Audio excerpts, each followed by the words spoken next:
you have to learn how to work with what you have. And you do that by doing two things: learning how to adorn yourself and learning how to zoom in on what your best assets are. So what I mean by adorning yourself is, I don't care who you are, tall, short, thin, big, whatever you want to call it, right? Whatever you think is wrong with you. Find a way to adorn yourself, just like how you would adorn your Christmas tree or your mantle at Hanukkah. Like, you know how you pretty up your house when you buy it? Do that for yourself. I don't care if that's buying a hat. I don't care if that's wearing earrings. I don't care if that's finding a cool pair of glasses. I don't care if that's finding funky shoes that you like. Adorn yourself. Most people don't realize like why I get tattoos and why they mean so much to me, but really it's that I have struggled with body dysmorphic disorder and disordered eating since I was a child, because I was a chubby kid, and that set off funky, crazy thoughts in my head that I'm, 3 times the size that I actually am. I always joke that body dysmorphic disorder is essentially your eyes are broken. So what is reality is not what you see. You see everything kind of amplified. And so I started to figure out, as I did my work and as I worked through that instead of hating my body, I was going to make it a work of art. So I started getting tattoos. And now when I look at my body, I can get past maybe the features that I don't love or what I perceive as flaws, because what I'm looking at now is beautiful pieces of art. So I found a way to turn the body that I didn't love into a body that I absolutely love. And so that's what I mean. Find your way. For some people, it's piercings. For some people, it's clothing. For some people, it's doing their hair funky, right? That's also why I do my hair like this. I found ways to love me without having to try to chop myself up and change, right? So there's that. The last thing is working what you have. I think people miss this a lot, where they focus so much on how they wish they looked that you're not working with the amazing things that you have. So I'll give you a perfect example. I knew a girl in college who was a heavier set queen, and she worked for a really well-known fashion chain for plus size women, and she used her discount to her advantage. And when I tell you, homegirl looked put together every time. She had like the matching cute little sweater sets with the camisole, matching jewelry was hit, and she always had her hair done, makeup was slamming. And you know why I always respected her? She could have rested on, oh, I'm plus size or I hate my body or what have you, but mama showed up fresh every time. She figured out that she had a great sense of style. She had a great head of hair. She had a beautiful face. So she accentuated those things. Pick out the things in yourself that are amazing. You might have beautiful eyes and you're so focused on your stomach. You might have slamming hair and you're so focused on how your butt looks. Accentuate what you do have, because I guarantee you there's beautiful things. Confidence is really about self-trust. And for so many of us, self-trust wasn't really taught. Maybe a parent or a caregiver made all of your decisions for you, or when you did make your own decisions, they were often criticized or rejected. And so you learned that you can't rely on your own judgment. Building up our self-trust is really a practice of reconnecting with this part of ourselves that feels scared of making a mistake or of doing something wrong, and reteaching that scared part that it is safe to tap into your inner guidance, starting with small, everyday decisions. This is the secret behind how I gained extreme confidence using neuroscience. In order to have extreme confidence, you need to believe in yourself, and that's easier said than done. But research shows that believing in ourselves actually helps us focus, increases productivity, and gets us closer to our goals. And so the first and maybe most obvious way to wire confidence and self-belief into your brain is to check the way you're talking to yourself. If you're not talking to yourself like you are your own best friend and biggest cheerleader, I would start. The second thing I did to wire my brain for confidence is mirror work and affirmations. Positive self-talk is hard. Practicing affirmations every single day actually helps rewire your brain to make it easier to talk to yourself kindly. Positive affirmations also activate the reward centers of the brain and increase dopamine. Practicing them in front of the mirror helps your brain associate the dopamine and the positive, kind words with the image of you, which boosts your self-confidence and will help self-image as well. If positive affirmations aren't for you, motivational videos on YouTube are great too. I used to do that as well. And last but certainly not least is to actually get outside your comfort zone and do things that you're not confident doing. Doing things that terrify me and then actually realizing that I could do it, Huge confidence booster. Never too late to work on your self-confidence. I definitely was not always this confident person, but I worked on it, and this is what I did. So number one, I spent way more time with myself to understand who I am when nobody else is around. Who are you when there's nobody else around to make you feel less than? Who are you when there's nobody to compare yourself to? Who are you when there's nobody to influence what you think, what you like, what you don't like? The only way to really get these answers is to spend more time with yourself and look within. Number two, for a period of time, I did completely the opposite of what people told me to do or advised me to do. When you grow up a people pleaser, it's easy to lose yourself and lose complete confidence in yourself. You don't believe or trust your own decisions. You only believe something's a good idea if somebody tells you it's a good idea. And that completely destroys your confidence. So I literally did whatever the hell I thought was right. And if I had consequences to deal with, I'll deal with them and learn from them. That was building my character and making my life mine again. Number three, I stopped taking things so personally. The sooner you realize that the way people treat you is a reflection of themselves and not you, your confidence will soar. People are literally walking projections, and projections aren't always negative. They can be positive as well. But unfortunately, the negative does exist, and people will project the negative feelings they feel about themselves onto you. Number four is always look put together. Whenever I look good, I feel so good. This doesn't mean wearing makeup, by the way. It just means looking presentable. I don't actually even wear makeup on a day-to-day. Just invest in a good skincare routine. A little beauty grooming here and there, like getting your hair done, getting your eyebrows done, good diet, good exercise. Think about it like this. If you're in a relationship and your partner was looking after you so well, how would you feel? You'd feel amazing, wouldn't you? Well, to nurture the relationship with yourself, make sure you're looking after yourself as well. And lastly, understand that there is no other option. You can stay being insecure, stay lowering yourself, not believe in yourself, which ultimately will limit you in every aspect of your life. Or you can work on being confident in who you are, start learning to love yourself, and grab every opportunity that comes to you because you know you deserve it. The choice is all yours. Gain confidence and keep it. One thing about confidence is that it comes in your own belief. You must believe it in order to have it. That's number one. So a lot of people cannot get past the first thing to gain confidence. They don't believe that they have what it takes. They don't believe they're good enough. They don't believe this, and that. So that is number one. You gotta believe, gotta believe, gotta believe. You don't believe, then it's gonna be hard, okay? So many people walk around believing in everything else but themselves. Now I'm gonna tell y'all, you will find someone who believes in everything else that's probably ain't even real except for themselves.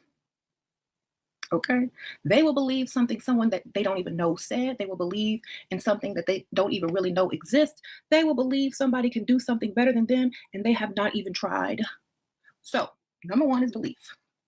If you have trouble believing in yourself, the only reason that you have trouble doing that is because you never tried.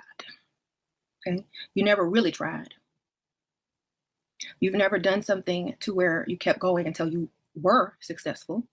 So that's why you don't believe, because you've never done anything to believe. Okay. So my advice is to do something that you're very good at. Whatever your talent or skill is, make sure you do it on a daily basis. Whether it's writing, drawing, talking to people, whatever it is, make sure you're doing it daily. That way your confidence in yourself and your ability is growing in some area. It don't have to be every area, but just some area. One area is better than no areas. Thank you, Miss Natasha. Sprinkle, sprinkle, girl. Preach. Okay. Then after you get into the habit of doing something daily that, boosts your confidence and level of, belief in self, then you add something else that you're not good at. Okay. Then you take on a challenge. And once you put that challenge in your, daily activity, each time you succeed at that challenge, each day that you improve on something, your belief starts to grow within yourself. You can see yourself accomplishing things on a daily basis. You are a witness to yourself. And you're not really telling people what you're doing because this is a personal journey. So you don't need to tell anybody. You don't need to show anybody. You just need to do what you're doing and only consult yourself. Now you're going to get feedback. If it's positive feedback, you know you're going in the right direction. Thank you, Addie. Sprinkle, sprinkle. The next thing is to dispel all those things that people told you before and get them out of your mind. Okay. If someone has told you that you can't do this and you can't do that and blah, blah, blah, blah, blah, it's not true because they don't know, because you've never even tried to do it. So how do they know? Are they psychic? Okay. So they don't know. So you have to realize they don't know. So why are you taking it as truth? So throw all that speculation, I'll call it, out. Throw all the false predictions out. Throw them out because they're not true, because you are still able to prove them wrong. So therefore they are untruths. Okay? But throw them out. They don't exist anymore. It's up to you to do whatever you want to do. Okay, you might not even want to do what they say you couldn't do. You might do something totally different. Don't even matter. But throw out that mentality. Okay? If you're being told constantly, the devil is a lie, the devil is a lie, baby. The devil is a lie. Just if I tell you the sky's green 5 times a day, are you going to believe me? If I tell you something that you know is not true or hasn't been proven yet, are you going to believe me? The only reason you will believe me is because you don't believe in you, in your own mind. And I have more power over you. So therefore you are weaker than me. So you must strengthen your mind. You must tell yourself every time they tell you something, you need to tell yourself the exact opposite. She don't know the future, but who she thinks she is, Miss Cleo or something. You know what I'm saying? So whenever they say something, tell yourself the opposite right back into your own mind. So whatever. Just because you can't do it, don't mean I can't. Because that's really what they're saying. You can't do it because I can't do it. So you're not going to be able to do it because I don't think I can do it. So therefore you can't do it. So they're comparing you to them, and they are underestimating you by their ability to do something, which is stupid because, it's just not true. So after you do something positive every day and block the negative by, mentally saying whatever, whatever, you don't know what you're talking about. Keep doing that on a daily basis. Then before long, their opinion, you won't even hear it anymore. You'll be like, because you'll be halfway there and you'll be halfway to proving them wrong, but you're not going to tell them. You're not going to say nothing to them because you don't want them to sabotage you. So you're just going to, okay, yeah. And then one day when they open their mouth to say something, well, you can't do that. You're going to plop it down. Well, I already did it. Bye. What's next? Okay. So let's talk more work. Let's talk more effort, and whatever somebody tells you, it doesn't make it true.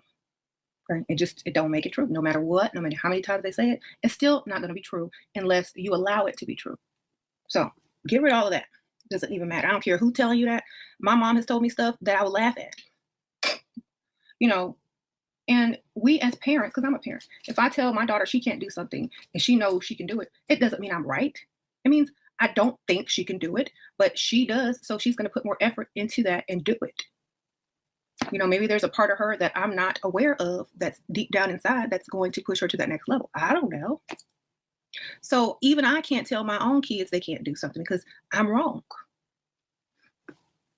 All right. So don't listen to people. Listen to yourself. Okay. So that's another way to build your confidence, is to hang around people that are not negative.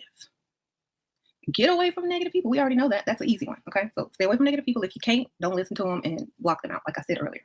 The next thing is to constantly be working toward whatever you need to work toward to build your confidence, whether it's your weight, your appearance, your makeup game, your clothing,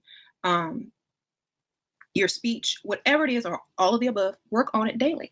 Don't skip. Work on it daily, because every day you'll be more and more confident if you continue to work on it. Okay. If you don't work on it today, you're not going to be as confident tomorrow. But if you work on it today, you wake up in the morning, you're like, oh, I did good yesterday. I'm going to get on the scale. Oh my gosh, yes, I lost 2 pounds. Oh yes, oh, my skin looks so good because I washed my face good last night. Look at my hair. Every day you wake up, you see improvements if you keep working daily on it. If you just give up and listen to what all them other people say and don't do nothing and just sit there and eat ice cream and cry and, drink whatever. And you wake up the next morning, you look crazy, you gain 3 pounds and your skin is all gray.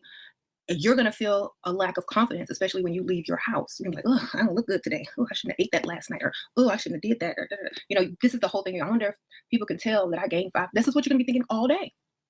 Instead of, oh my God, I look so good. Oh, look, I'm getting compliments left and right. Oh, I got a free coffee. This is the difference between confidence and no confidence. You must work on your confidence. It is keyword self-confidence, not outside confidence, not confidence from your mama, not confidence from your daddy, not confidence from your sister, not confidence from your boyfriend, husband, ex, children, whoever. It's self. Okay? Don't come from nowhere else. but you. That's how you work on it every day.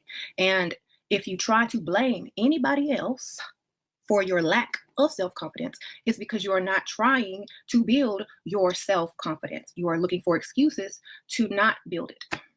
Okay? Because if you don't build your own self-confidence, nobody will. Nobody gonna build your confidence because they have nothing to gain from it. In fact, they might lose out. So what are they gonna do? Tear it down. Okay? Because you're more beneficial to someone if you don't have any self-confidence. Okay? Just think about it like that. You can't listen to anybody else but yourself because it's self-confidence. Now, how do people get to a level of self-confidence where they just don't care what people say? They're going to walk in a room like they own it, no matter what they look like. It don't matter, you know. And I posted a link below to a video that is an audiobook to the 48 Laws of Power. And y'all need to listen to that. It's an audiobook. Y'all can listen to it when y'all drive, get ready in the morning. Some of y'all already listened to it. But one of the rules or the laws of power is to act like royalty. Walk in that room like you are royal. Okay? Walk in the room like you're royal. Don't walk in there like you're a peasant. Okay? And one thing about royalty is that when they present themselves to the public, they don't look like a slob. They are well polished and taken care of, and they care about what they look like. In fact, it's in their set of rules that they must follow when in the royal families. They can't come out the house looking crazy. You'll never see them looking crazy. The paparazzi can't get them looking crazy because it's against the law, against their laws, against their rules.